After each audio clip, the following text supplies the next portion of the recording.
बसून सर्वांचीच भाषणे ऐकले, परंतु पाठीमागून थोडासा उद्रेक येत होता की आम्ही मुलंही आम्हाला महिला दिनाच्या शुभेच्छा देऊ नका. तर तुमच्यासाठी तुम्हाला महाशिवरात्रीच्या खूप खूप शुभेच्छा. नमस्कार. विषयाला सुरुवात करण्यापूर्वी मला तुम्हाला एक गोष्ट सांगावीशी वाटते. कदाचित तुम्ही याआधी ती ऐकलेली असावी. एक राजा असतो आणि त्याचा दरबार भरलेला असतो. त्या दरबारामध्ये एक कलावंत येतो आणि तो कलावंत त्याला एक कला सादर करून सांगतो. ती कला ऐकल्यानंतर राजा त्याला 10,000चं बक्षीस कबूल करतात. हे बघून कलावंत सुद्धा खुश होतो. ती दुसरी कला सादर करतो. राजा आणखीन 10,000चं बक्षीस कबूल करतो. कलावंत तिसरी कला सादर करतो. राजा आणखीन 10,000चं बक्षीस कबूल करतो. कलावंत कला सादर करतो. राजा बक्षीस कबूल करतो. कलावंत कला सादर करतो. राजा बक्षीस कबूल करतो. सूर्यास्त होतो. दरबार बरखास्त होतो. त्यानंतर राजा चालायला लागतो. कलावंत राजाच्या जवळ जाताना म्हणतो की महाराज माझे पैसे द्या, माझ्या मोहरा द्या, माझा बक्षीस द्या. त्यावेळेस राजा त्याला म्हणतो, अरे तुला वेळ आहेस का? तू ज्या पद्धतीने माझ्या कानाला आनंद देण्याचं काम करत होता, अगदी त्या पद्धतीने सुद्धा मी तुझ्या कानाला आनंद देण्याचं काम करत होतो. मित्रांनो, अगदी त्याच पद्धतीने विकसनशील देशांमधील प्रस्थापित व्यवस्था या फक्त स्त्रियांच्या कानाला आनंद देण्याचं काम करत आहे का? प्रश्नचिन्ह. याच प्रश्नचिन्हाचा दृष्टिकोन डोळ्यासमोर ठेवून मला वाटतं या प्रकल्प व्यासपीठावरती आजचा विषय देताना संयोजकांनी सुद्धा विषयामध्ये प्रश्नचिन्ह दिलेला आहे. नमस्कार. त्याच प्रश्नाचा परामर्श घेण्यासाठी या प्रकल्प व्यासपीठावरती उभा आहे नितीन जगन्नाथ गागरे. विषय मांडतो विकसनशील देशांमध्ये महिला सक्षमीकरण हे एक नितक आहे का? प्रश्नचिन्ह. मित्रांनो, विषयाला सुरुवात करताना सक्षमीकरण म्हणजे काय हे तर सर्वांनी सांगितलेलंच आहे, परंतु एकदम साध्या आणि सरळ भाषेमध्ये सांगायचं जर झालं तर सक्षमीकरण म्हणजेच कोणत्याही महिलेला, प्रत्येक महिलेला सामाजिक, आर्थिक, राजकीय, शैक्षणिक आणि कौटुंबिक क्षेत्रामध्ये पुरुषांइतकं समान स्वातंत्र्य मिळावं किंवा समान गोष्टी मिळाव्या. परंतु मित्रांनो, जसं जसं काळ जात गेला, वेळ जात गेला, तसं तसं या व्याख्यामध्ये मला थोडासा बदल जाणवत गेला. तो कसा? तर ज्यावेळेस मुलगी बघण्याचा कार्यक्रम असतो ना, त्यावेळेस मुलीने डोक्यावरती पदर घ्यावा, याला आज रोजी स्त्री सक्षमीकरण म्हटलं जावं लागलं. कालांतराने मुलीला मूल बाळ होतात, त्यांना स्तनपान करण्यासाठी तोच पदर पुढे आणावा, त्याला सुद्धा सक्षमीकरण आज रोजी म्हटलं जावं लागतं. ज्यावेळेस वेश्या व्यवसाय करणाऱ्या महिला ग्राहकाला बोलवण्यासाठी स्वतःचा पदर ज्यावेळेस बिघडवतात त्यावेळेस त्याला सुद्धा सक्षमीकरण म्हटलं जावं लागलं. ज्यावेळेस महिला काम करते आणि आपला पदर कमरेला खोचते ना, तो पदर बघणं परंतु तिचे कष्ट न बघणं, याला कुठेतरी मला वाटतं आज रोजी सक्षमीकरण म्हटलं जातं. परंतु मित्रांनो, आजपर्यंत बघितलेल्या सर्व उदाहरणावरून फक्त स्त्रीचा पदर बघितला जातो, परंतु ज्यावेळेस या पदराबरोबर स्त्रीचा आदर सुद्धा बघितला जाईल ना, त्यावेळेस खऱ्या अर्थाने स्त्री सक्षमीकरणाचे आपण पहिलं पाऊल टाकेल असं मला वाटतं. जर तुम्ही विचार केला तर संत जनाबाईंनी सुद्धा म्हणलेलं आहे की स्त्री जन्म म्हणून या नाव व्हावे उदास. म्हणजे स्त्रीचा जन्म तुम्ही घेतला मग उदास व्हायचं काय कारण आहे?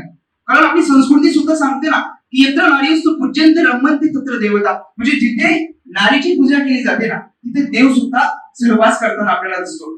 परंतु अलीकडच्या काळामध्ये हे चित्र मला बदललेलं दिसतं. कारण जर आपण ब्राझील या देशाचा विचार केला ना, तर तिथे स्लट वॉक नावाचं आंदोलन महिलांना करावं लागतं. त्यांच्यावर होणाऱ्या लैंगिक अत्याचाराला वाचा फोडण्यासाठी त्या महिला अर्धनग्न अवस्थेमध्ये रस्त्यावरती उतरताना आपल्याला दिसू लागतात. हा झाला विकसनशील देश. एवढंच नव्हे तर मेक्सिको या देशाला युनायटेड नेशनने महिलांवरती सर्वाधिक अत्याचार, हिंसाचार करणारा देश म्हणून घोषित केल्याचं सुद्धा आपण बघतो. अफगाणिस्तानमध्ये महिलांवरती शिक्षणाची बंदी घातली गेली, त्याचबरोबर त्यांना नोकरी करण्याची बंदी घातली गेली. बांगलादेशमध्ये सुद्धा अनेक महिलांवरती विविध प्रकारच्या बंदी घालण्यात येतात. श्रीलंकेमध्ये आज सुद्धा ग्रामीण महिलांवरती दिवसाढवळ्या बलात्कार होताना सुद्धा आपण बघतो.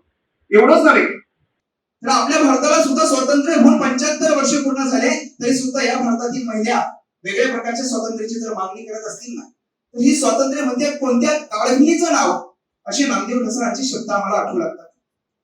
कारण इथे आदिवासी समाजातील राष्ट्रपती असलेल्या महिलांचा आपण आदर करतो, परंतु त्याच समाजामध्ये मणिपूरमध्ये असणाऱ्या महिलांची नग्नखंड ज्यावेळेस काढण्यात येते ना, त्यावेळेस विकसनशील देशांमध्ये ही प्रक्रिया मला मिथूनच वाटू लागते. एवढंच नव्हे तर एकीकडे नारी शक्तीला वंदन करताना आपण बघतो, तर दुसरीकडे त्याच देशामधील महिला खेळाडू लैंगिक शोषणाविरुद्ध रस्त्यावरती आंदोलन करताना सुद्धा आपल्याला दिसतात. बिल्किस बानो रेप केस मधील आरोपींना 15 ऑगस्ट स्वातंत्र्य दिना दिवशी चांगली वागणूक म्हणून त्यांना रिहा करण्यात आपल्या सरकार दिसून येतं. ती सुद्धा शोकांतिकाच आहे.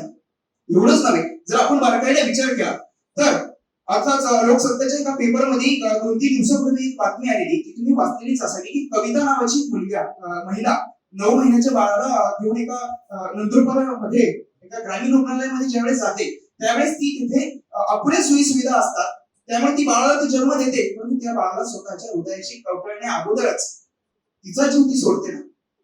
नक्कीच वाटतं की विकसनशील देशामध्ये कुठेतरी एक महिला सक्षमीकरण एक मिथकच आहे.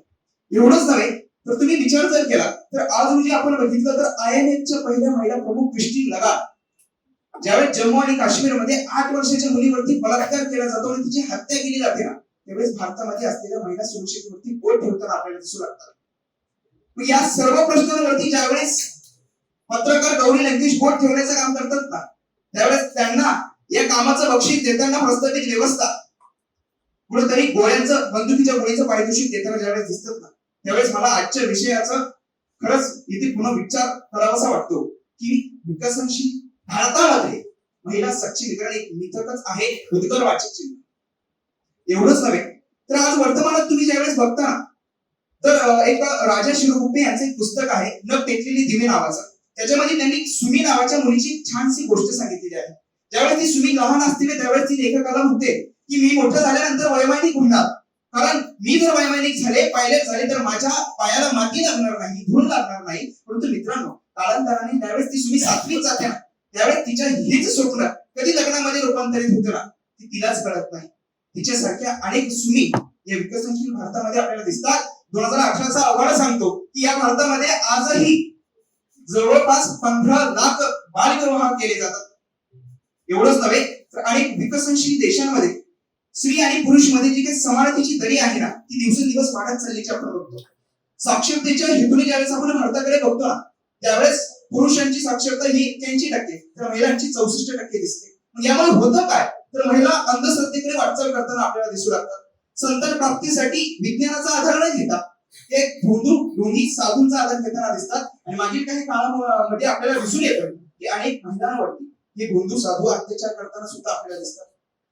यावरती संत तुकाराम महाराज खूप छान पद्धतीने म्हणतात की ऐसे कैसे झाले भोंदू कर्म करुणी म्हणती साधू अंगार लावून या रात डोळे झाकून करते पाप. मित्रांनो जर या विकसित देशामध्ये जर लाखो महिला अंधश्रद्धेकडे वाटचाल करत असतील ना तर नक्कीच मला ही प्रक्रिया एक मिथकच वाटू लागते. एवढंच नव्हे तर अनेक ठिकाणी अनेक विकसनशील देशांमध्ये स्त्री भ्रूण हत्या सुद्धा वाढल्याचं आपण बघतो.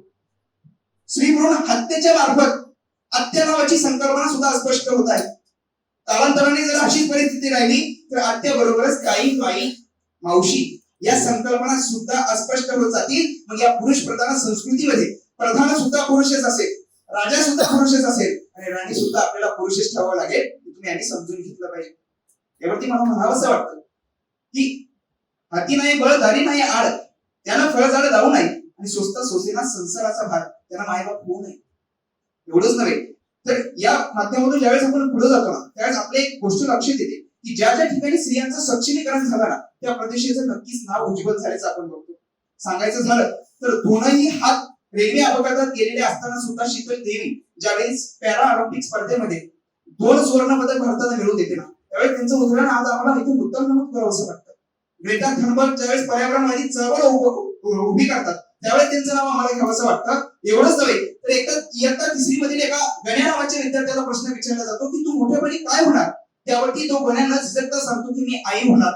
यावरती वर्ग हसतो. शिक्षक रागावतात की मुलं कुठं आई होत असतात का, मुलं कधीच आई होऊ शकत नाही. याच प्रश्नाचं उत्तर ज्यावेळेस लाखो तृतीय पंथांची आई म्हणून बदलताना आपल्याला गौरी सामंत दिसतात ना त्यावेळेस आम्हाला महिला सक्षमीकरणाची एक नवी दिशा स्पष्ट झाल्याची दिसून येते. परंतु मित्रांनो अलीकडच्या काळामध्ये जर आपण बघितलं ना तर महिला सक्षमीकरणचे नारे दिवसेंदिवस वाढताना आपल्याला दिसत आहे. महिला स्वातंत्र्याचे नारे दिवसेंदिवस वाढताना आपल्याला दिसत आहे. वाढलेच पाहिजे, चांगली गोष्ट आहे. परंतु अलीकडच्या काळात जर आपण आणखी एक निरीक्षण केलं तर या नाऱ्यांचा वाईट प्रमाणे वापर सुद्धा केला जात आहे. अच्युत गोडबोले यांनी त्यांच्या थैमान चंगलवादाच्या नावाच्या पुस्तकामध्ये सांगितलंय की बर्नेज नावाचा एक व्यावसायिक होता. त्याने सांगितलं की स्वातंत्र्याचं प्रतीक म्हणून महिलांना सिगारेट ओढण्याची प्रचंड प्रमाणात मुभा आहे. हे सांगितल्यानंतर काही दिवसानंतरच त्याला जाणवलं की आपल्या सिगारेटचा प्रचंड प्रमाणात खप होऊ लागला. या माध्यमातून आपण समजायचं काय तर महिलांची त्यानंतरची पिढी व्यसनाधीनतेकडे जाताना आपल्याला दिसू लागते. या माध्यमातून महिलांची तर एक पिढी बर्बाद होणारच आहे. परंतु त्यांच्या माध्यमातून त्यांच्या काखेतून जो तेजस्वी सूर्य उगवणार आहे ना तो उगवण्याआधीच मावळताना आपल्याला दिसणार आहे. ही तुम्ही आम्ही समजून घेतलं पाहिजे. यावरती संत गाडगे बाबा खूप छान पद्धतीने म्हणतात की व्यसनाचा डेरा आणि सटवाईचा फेरा ही तुम्ही आम्ही समजून घेतलं पाहिजे. एवढंच नव्हे तर आता महिला सक्षमीकरण कधी होईल याचा विचार करत असताना बेटी बचाव बेटी पढाव असेल, सर्व शिक्षा अभियान असतील, माता सुरक्षा योजना असेल, त्याचबरोबर उज्ज्वला योजना असेल, मनरेगा योजना असेल, या योजनांची काटेकोरपणे अंमलबजावणी झाली पाहिजे, ज्याला या योजनांना भ्रष्टाचार थोडा सुद्धा स्पर्श करून गेला नाही पाहिजे. एवढंच नव्हे तर तुम्ही आम्ही सर्वजणच महिला सक्षमीकरणासाठी आपल्यापासून सुरुवात करू शकता. ते कसं काय तर नुकताच 12th फेल नावाचा एक चित्रपट प्रदर्शित झाला, तुम्ही आम्ही सर्वांनी बघितलेलाच आहे. त्याच्यामध्ये असलेले मनोज आणि श्रद्धा हे आपल्याला आपल्या स्पर्धा परीक्षा क्षेत्रामध्ये पावलोपावली पाहायला मिळतात. परंतु ज्यावेळेस पोस्ट निघते ना त्यावेळेस तो मनोज हुंडा पद्धतीचं पॅकेज घेणार नाही आणि ती श्रद्धा त्याला ती पॅकेज देऊ करणार नाही ना, त्यावेळेस खऱ्या अर्थानं महिला सक्षमीकरणाचं पहिलं पाऊल आपण टाकलं हे आपण समजून घेतलं पाहिजे. मित्रांनो, येणाऱ्या काळात हे पाऊल आपण नक्कीच टाकू आणि त्या माध्यमातून महिला सक्षम आजचा विषयातील नकारार्थी प्रश्नचिन्ह जाऊन त्याआधी होकारार्थी होकारार्थी चिन्ह यावं हाच माफक आशावाद व्यक्त करतो आणि जाता जाता एकच बोलतो कि हर एक कथा से यहाँ इंकलाब उठना चाहिए, हर एक कथा से यहाँ इतिहास रचना चाहिए. सिर्फ शोर मचाना हमारा मकसद नहीं जनाब, हमारी कोशिश है ये सूरत बदलनी चाहिए, ये सूरत बदलनी चाहिए, ती सूरत बदलली जाओ हाच परत एकदा माफक आशावाद व्यक्त करतो आणि जाता जाता कवी सुरेश भटांच्या ओळीमध्ये एवढंच सांगेल की जरी या वर्तमानाला कळेना आमची भाषा, तिचा घेऊन येणाऱ्या पिढ्यांशी बोलतो आम्ही, मनपूर्वक धन्यवाद.